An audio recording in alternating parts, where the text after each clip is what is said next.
Bonjour à tous. J'étais en débat sur CNews, vous me direz ce que vous en avez pensé dans les commentaires. Bien sûr, on parlait des suites du Covid, des fêtes de Noël et des punitions et restrictions qu'on nous promet déjà, notamment je pense à la troisième vague et au troisième confinement qui arrive. Ben non, moi j'ai dit clairement et j'ai mis les points sur les i comme je le dis pendant ce débat, souvent seul sur le plateau, mais pas seul dans le pays, je le sais. Je refuse cette société de zombies.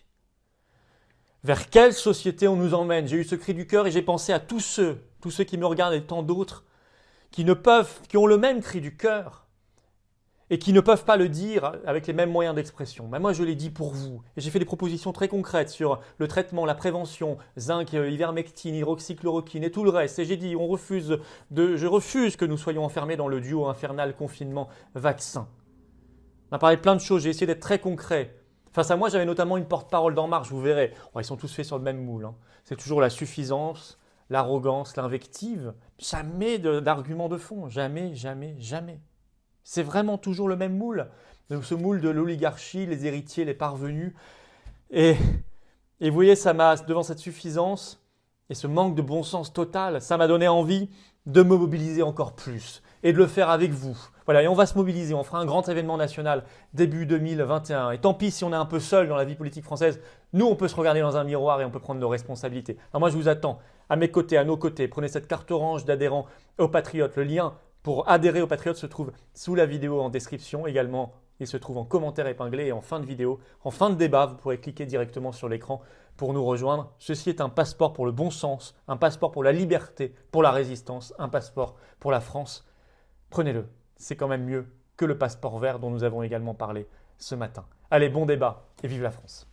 Maintenant, à nouveau, le risque zéro n'existe pas. Il y aura toujours, on voit bien que des personnes qui mettent le masque en dessous du nez, là c'est un peu plus critiquable, mais lorsque l'on se protège bien, il n'y a aucun risque, y compris lorsque la distance est un peu plus faible. Jean-Philippe, on le voit très bien, ce qui se passe avec les images, c'est clairement assumé aussi par le pouvoir en place, par l'exécutif. C'est vrai qu'il faut bien vivre quand même, si vous voulez. Moi, je suis quand même étonné, même qu'on se pose la question, quand on voit des Français qui vivent. C'est vrai qu'on est habitué depuis 9 mois à être totalement infantilisé, domestiqué, déshumanisé, au lieu d'être responsabilisé. Ça fait très longtemps qu'on sait gérer, on sait se gérer quand on est malade, qu'on a des symptômes. On ne va pas se précipiter sur nos proches, nos amis, notre famille, nos grands-mères. On l'a toujours fait. Maintenant, on nous a habitués depuis 9 mois à nous dire il faut vous comporter comme ça, vous rentrez à la maison à telle heure, il y a tel jour, vous n'avez pas le droit de sortir de chez vous, sauf si vous avez votre petit bout de papier, etc., etc. Qu'au bout d'un moment, stop. C'est-à-dire qu'on ne peut pas vivre dans une société fondée à ce point sur la domestication et la déshumanisation. Et malheureusement, on est loin d'en être sorti parce que c'est la pente naturelle qui a été prise par notre gouvernement, comme d'autres gouvernements d'ailleurs occidentaux. Parce qu'il y a eu des vrais efforts qui ont été faits collectivement. Et d'ailleurs, vous parlez de domestication. Enfin, je ne sais pas si vous mesurez les mots que vous employez en parlant de Très domestication. Oui, je pèse mes mots. On est aujourd'hui en train de protéger nos proches. Alors, je ne sais pas si c'est quelque chose. Non, mais vous n'allez pas dire. Et en parallèle, le parti au pouvoir ne va pas dire domestication, je le conçois parfaitement. Mais c'est le cas de toute l'Europe, monsieur. Alors, je sais que l'Europe, c'est pas trop. Je suis pas d'accord avec vous. Mais en Europe aujourd'hui, regardez ce qui se passe en Italie, regardez ce qui se passe au Royaume-Uni. Ils reconfinent. Ouais. Nous, c'est parce qu'on a pris des mesures plus tôt qu'aujourd'hui, on va tous ici pouvoir aller faire Noël. Oui, mais Maud Bréjean, la question de fond. Pour. On va quand même répondre aussi. Alors, allez-y. Juste un point. D'abord, vous vous trompez sur un point. Il y a effectivement une dynamique naturelle du virus. On a constaté, et c'était dans le rapport du 14 novembre, de la Haute Autorité de Santé, que ça baissait partout en Europe, pour reprendre votre expression. Ça a beaucoup plus baissé chez nous que non, ça a baissé partout au même moment dans les pays confinés ou pas confinés. Il y avait la même baisse. Et même, attendez, laissez-moi parler. Et même la Haute Autorité de Santé disait, ça a baissé au même moment dans les métropoles où il y avait un couvre-feu que pas de couvre-feu, ce qui fait que la Haute Autorité de Santé, pour essayer de sauver la mise au gouvernement, a dû inventer le concept assez drôlatique d'effet de résonance dans les métropoles sans couvre-feu, du couvre-feu ailleurs, pour expliquer qu'il y avait exactement la même baisse qu'il y a un couvre-feu ou pas. Donc ça, il va bien falloir l'admettre. Vous faites de la pseudo-science. Vous croyez que vous pouvez comme ça faire de la mécanique sur la vie d'une épidémie, etc. C'est largement faux. En revanche, ce que vous faites là, la société de zombies que vous créez avec les masques partout, y compris pour les enfants à 6 ans. Vous n'êtes pas anti-masque, Florent Philippot? Masque en population générale à l'extérieur, je suis contre. Je pense que ça n'a absolument aucun intérêt épidémiologique. Sauf quand il y a des concentrations de population. Oui, mais ça, c'est tout à fait différent. Dans les magasins, là, tout à l'heure, par exemple. Je pense par ailleurs que... Oui, mais il va falloir... Même ça, je veux dire, il va falloir un moment en sortir. On ne voit pas toute notre vie, parce que même si Covid Notre vie, disparaît, ça fait 6 mois, Florent Philippot, c'est ça pas fait toute la vie. presque un an. Ouais. Mais toute notre On va en vie, sortir les vaccins, mais quand ça nous semble aurons- pas vraiment le cas. même quand nous aurons éventuellement une grosse grippe, une année, on nous dira il faut remettre le masque partout, puis il faut se reconfiner, puis il faut remettre des couvre-feux. On ne peut pas sortir de cette dynamique liberticide qui, je le dis, n'a pour moi pas d'effet sanitaire, si ce n'est que ça a des effets sanitaires collatéraux dramatiques sur des maladies qui ne sont plus diagnostiquées, des cancers qui ne sont pas suffisamment traités, sur des effets psychiques. J'ai écouté Serge Effès qui disait 20% de la population française est en train de basculer en psychiatrie. 20%, un Français sur 5 est en train de basculer en psychiatrie. Professeur, Je ne parle même ici, pas des conséquences le économiques professeur et ici, sociales. sous 6, 7, 8, etc. Si vous avez un super contaminateur au milieu, vous allez démultiplier ensuite l'effet. Florent et Philippot, l'impact. sur cette réticence des Français à se protéger pour les fêtes de fin d'année. Bon, si vous voulez, on nous a dit pour votre santé, pour votre bien, on va vous enlever votre liberté. Pour votre santé, on va vous C'est enlever pas votre du tout ce qu'on a dit, humanité. monsieur Philippot. C'est ce que vous faites, C'est pas en du tout tout cas. ce qu'on a dit. Vous avez raison, vous l'avez pas dit, vous l'avez fait. C'est encore Pas pire. du tout ce qu'on a fait non plus. Mais c'est tout à fait ce qui se passe. C'est-à-dire qu'on C'est en pas est du à tout un ce qu'on a niveau. fait. Je voudrais quand même voir le niveau de débat. Il faut remettre les points sur les i. Hein, non pas ou Et les barres sur les t, c'est comme vous préférez. voulez. Moi, je dis les points sur les i. On parle de Noël. Vous nous dites, j'ai entendu des professeurs de Mais on médecine, est un des j'ai seuls entendu. pays à avoir. Excusez-moi, je avoir ne la vous coupe pas possibilité quand de vous faire parlez, Noël. vous répondrez après. J'ai entendu les professeurs de médecine dire à la radio, il faut faire manger papy et mamie la bûche dans la cuisine, ou mettre un peu de distance, ou tous se voir derrière plexiglas ou masque ou je ne sais quoi. On parle de Noël, on parle de familles qui sont adultes. Ils savent gérer ça, comme on a toujours su gérer quand on avait ce qu'on appelait la crève ou une grippe ou je ne sais quoi. On ne va pas aller se jeter sur mamie et l'embrasser quand on a la grippe ou qu'on a des symptômes. Sauf qu'on On a le sait pas toujours... forcément. Non mais attendez, vous pouvez pas, si vous voulez, enfermer les Français dans ce choix affreux de leur dire si vous faites un bisou à mamie, vous allez la tuer. Ça n'est pas l'humanité. Et on ne gère pas les gens et une société et un pays uniquement par des prescriptions d'ordre médical. Il y a d'autres facteurs qui rentrent en ligne de compte. Maintenant, j'aimerais qu'on sorte du couple infernal confinement, vaccin. Il y a d'autres choses en médecine qui s'appellent la prévention et le traitement. Et même... Il n'y a pas de traitement, Florent Philippot, il n'y a pas de aujourd'hui. traitement, comment ça? Non, contre la Moi, je ne suis pas Covid-19. d'accord avec vous. Ah bon. Philippot Ah bah, a inventé un traitement. Écoutez, moi Attendez, j'entends des Faites professeurs un flash spécial que c'est un scoop. Si vous avez un traitement contre la Covid-19 et on ne Ah sait bah, pas encore, il écoutez, faut nous le dire. Moi, je ne sais pas qui que a là, raison. J'entends des Oui, professeurs bien sûr. réputés. Tout le monde peut répondre. J'entends le professeur Raoult. Qui Ah oui, peut- d'accord. Ah bon, on peut le discréditer. Enfin, il est Ah mais non, numéro mais moi je un ne dis rien du tout. mondial. Alors, j'ai aucun avis, allez-y. hein. Il est quand même numéro 1 mondial dans sa catégorie. Il se trouve que lui, il nous dit depuis des mois et des mois, il y a un traitement. Il n'est pas parfait. Il n'est pas parfait, mais il est utilisé aussi ailleurs. Et d'ailleurs, c'est même Quel pas lui. traitement? Hydroxychloroquine, Mais ça, azithromycine. Ça, On peut y non, ajouter mais- du zinc si vous Non voulez. mais Florent Philippot, ça c'est pas de la prévention, ça c'est quand on Ça, a c'est le du virus.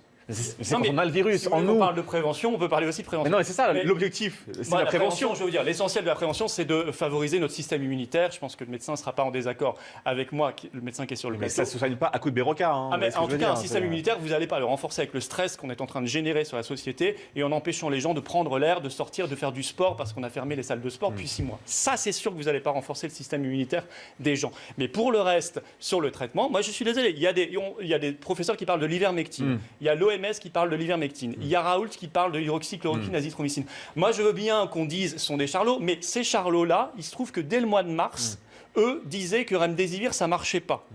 Quand d'autres nous expliquaient qu'il fallait en acheter à coups de milliards. Eux, déjà, ils avaient juste. Il se trouve que maintenant, on sait qu'ils avaient raison. Donc, rien que ça, si vous voulez, pour moi, c'est un juge de paix. Quand on sait qu'ils avaient raison sur un sujet important, je me dis qu'ils ont probablement raison Professeur, sur le reste. professeur. Alors, on va dire Et Maud Bréjon dans quelques de instants. façon scientifique, au jour d'aujourd'hui, basée sur les études de haut niveau de preuve, l'association hydroxychloroquine plus azithromycine ne permet pas d'améliorer le devenir d'un patient infecté, quel qu'en soit le stade, y compris en prévention, y compris en post-exposition, y compris dans les formes mineures ou les formes graves. Donc je crois qu'il faut vraiment fermer le chapitre Mais je suis pas de d'accord ce avec vous traitement. Vous avez d'autres Même si- études qui disent bien sûr. l'inverse. Vous Alors, en avez même- 161 concernant l'hydroxychloroquine. Les études qui disent observationnelles l'inverse. sont toujours biaisées, Cité par malheureusement. Raoult. Voilà. Après, moi, je respecte parfaitement Voilà. le professeur Raoult. Je crois que c'est effectivement, comme vous l'avez dit, Non, mais il y a un vrai très débat grand scientifique. médical, si vous voulez. Ben non, je voudrais Mais là, vous parlez d'un risque politique. Je voudrais juste, excusez-moi, répondre à Monsieur Philippot. Et je vous remercie d'avoir remis les points sur les i ou les barres sur les t concernant les données scientifiques connues à date.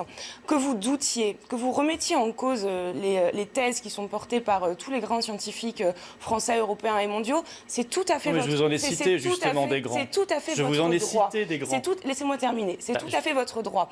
Ce qui me dérange, et tant aujourd'hui, quand j'écoute ce que vous dites depuis quelques jours, quelques semaines maintenant, c'est que vous ne basez pas votre argumentaire sur la science, vous la basez sur des croyances. Et vous êtes en train, Monsieur Philippot, depuis des semaines maintenant, d'essayer de vous refaire une santé politique sur notre santé à tous, en agitant des arguments populistes, anti-vaccins, et en essayant d'agréger autour de vous un certain nombre d'opinions hostiles à toute la politique scientifique et sanitaire qui est en train d'être menée. Et c'est extrêmement grave. C'est pas comme ça qu'on se refait une santé Alors politique. attendez, je vais vous répondre. Vous estimez que votre politique est scientifique et sanitaire, regardez vos résultats. Elle est basée non, elle n'est sur pas l'avis des basée sur... scientifiques. Non, je suis désolé.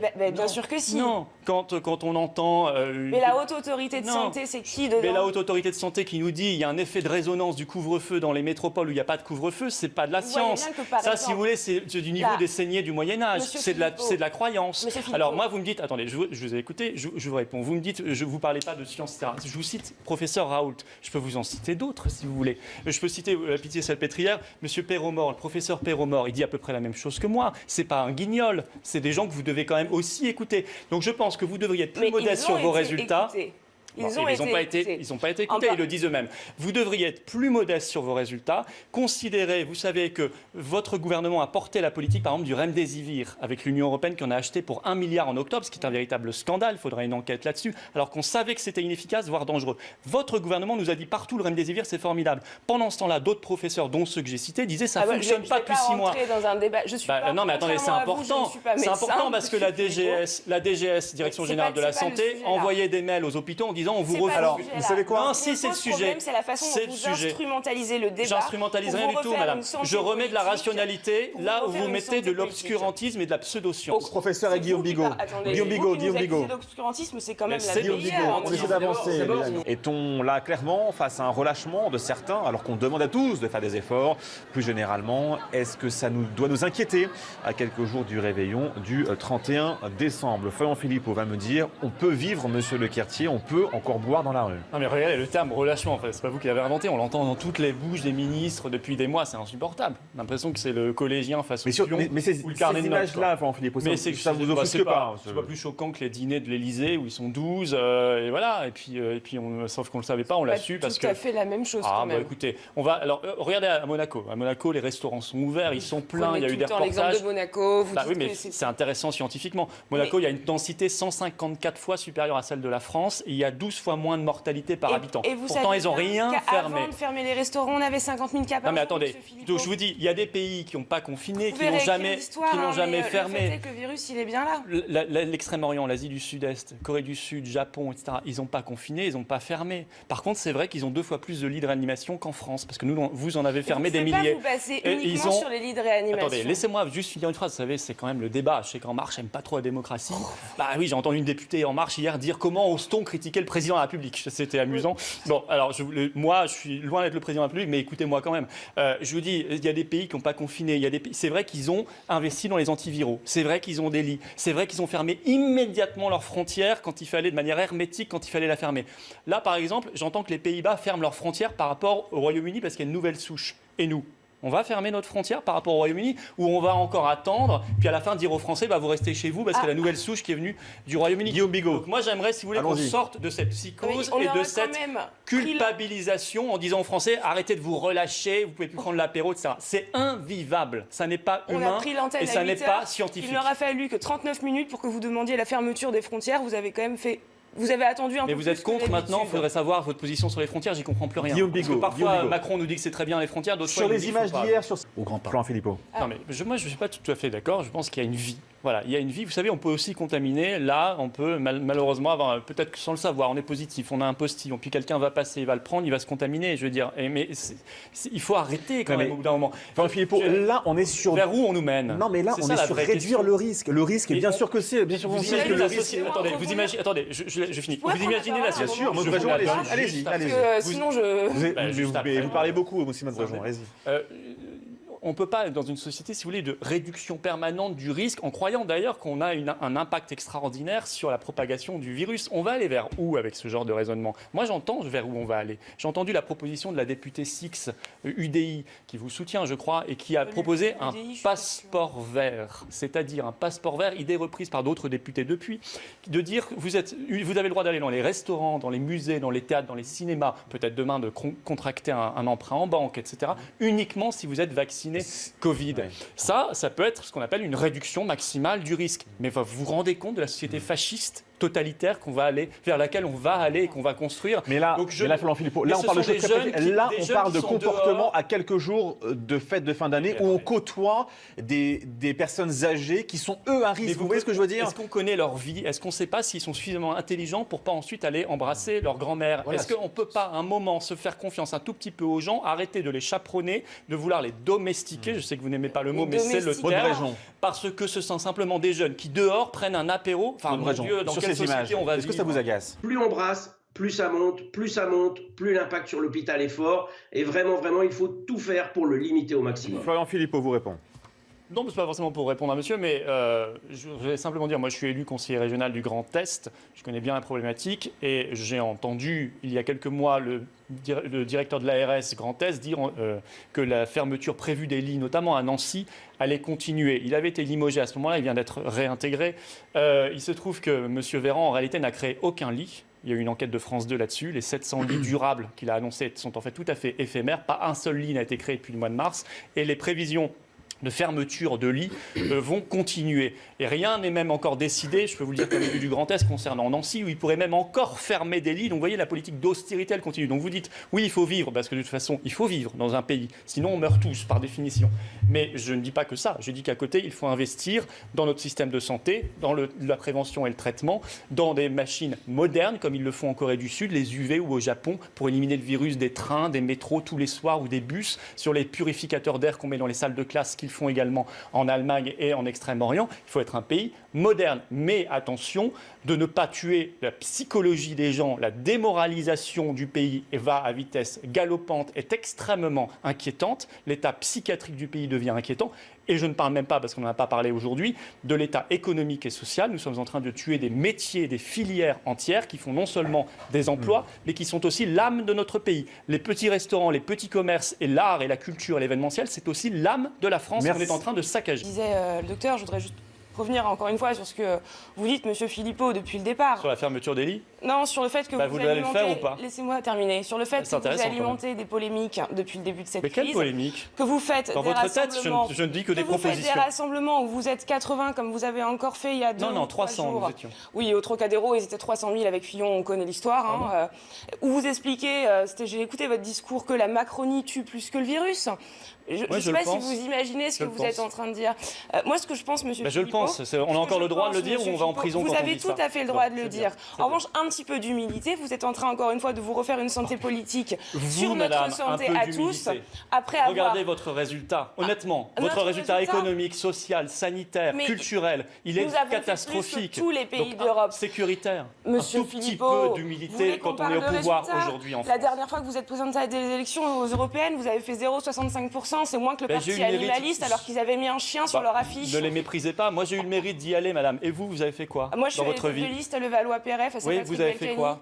Et vous avez fait quoi? J'ai fait 15% au premier tour, j'étais au deuxième, on a fait 33%. Oui, mais dans votre vie, vous avez fait quoi, madame? Vous défendez quoi comme conviction? Je suis ingénieure dans le nucléaire. Parce que là, depuis ce matin... J'ai un métier, contrairement à vous, je ne fais pas que de la politique moi, j'ai un métier, depuis 20 ans. Dans votre vie... Vous êtes énarque, monsieur, pas médecin. Énarque excusez-moi, je suis fils d'instituteur de l'école publique qui a réussi un concours. J'ai encore le droit ou on n'a plus le droit aujourd'hui? Alors, je vais vous dire, madame, je n'ai pas entendu depuis le début de ce débat, je n'ai entendu dans votre bouche que des polémiques. Moi, j'ai fait des propositions très claires. Je viens encore parler d'UV, je viens de parler de traitement. Ah oui, vous avez proposé qu'on enlève tous le masque. Tout ce que vous avez fait depuis le début de votre carrière politique et depuis le débat depuis le début de ce débat, c'est de la polémique. Je suis bénévole, moi je vous pose une question. Je ne vis pas de la politique, j'ai un métier à côté. Moi aussi. Ça n'a rien à voir. J'en finirai là. Je vous pose simplement une question qui intéresse nos téléspectateurs parce que vous avez fait le choix de la polémique. Est-ce que vous allez continuer de fermer des lits à l'hôpital comme vous en avez fermé 3900 en 2019? Pour les hôpitaux, pour la santé des Français. Est-ce que vous allez en faire? Mais Guillaume Bigot, ça c'est du blabla, madame. Est-ce que vous allez fermer des lits comme le vous avez début. prévu d'en faire et d'en Est-ce que des fermer en fermetures de 2021. lits ont été annoncées par le ministre de la Santé? Il y en a eu en septembre. que des Il y en a eu fermetures 100 à de Nantes lits ont en été annoncées septembre. par Il y le en a eu ministre de la 9 à Santé? Saint-Étienne. Guillaume Bigot, Oui, Vous voyez, ça c'est une question concrète et vous ne répondez pas. Allez-y. Non, mais, Il y a un juge de paix là-dessus. Le président de la République, le 28 octobre à la télé, dit quoi qu'on fasse, on aura 9000 personnes en réanimation le 15 novembre. Quoi qu'on fasse. On retrouve la phrase. Il y en avait 4700 le 15 novembre. Donc on a l'habitude Mais de faire peur aux Français tant par de mieux, fausses monsieur prévisions. Philippot. Professeur. Tant mieux qu'on ait un C'est président de la grâce- République C'est aussi. Professeur. grâce Oui. aux Français. Tant mieux qu'on ait un président. Non, il a dit quoi qu'on fasse. Il S'il a vous dit plaît. quoi qu'on fasse. Donc Professeur. c'est pas grâce à qui que ce soit. Professeur. On va Non, dire c'est pas dans tant une- mieux dans qu'on une- a un président de la dans République une qui joue sur Professeur. pas tant Dans mieux. une épidémie Professeur.